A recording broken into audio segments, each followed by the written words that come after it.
Chicken rice recipe കാണാം അല്ലേ? കോയമ്പത്തൂരിൽ നിന്നാണ് ഞാൻ ആദ്യമായിട്ട് ചിക്കൻ റൈസ് കഴിക്കുന്നത് കേട്ടോ.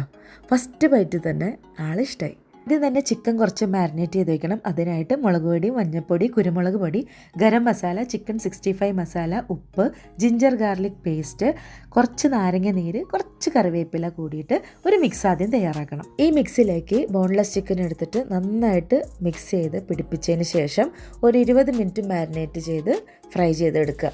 മെഷർമെൻറ്റ്സ് എല്ലാം ഞാൻ ഡിസ്ക്രിപ്ഷനിൽ കൊടുത്തേക്കാം കേട്ടോ. അതിന് ശേഷം അടികട്ടിയുള്ളൊരു പാത്രം എടുത്ത് കുറച്ച് എണ്ണ ഒഴിച്ച് വെളുത്തുള്ളി, ക്യാരറ്റ്, ക്യാബേജ്, ബീൻസ്, ക്യാപ്സിക്കം, ഉപ്പ്, സ്ക്രാമ്പിൾഡ് എഗ്സ് എന്നിവയെല്ലാം ചേർത്ത് നന്നായിട്ട് ഒന്ന് സോട്ട് ചെയ്യുക. പിന്നെ നമ്മുടെ ഫ്രൈ ചെയ്ത് വെച്ച ബോൺലെസ് ചിക്കനും കൂടി ഇടുക.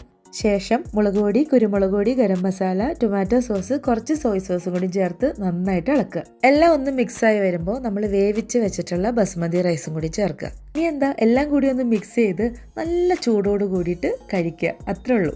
എന്നാൽ ശരി.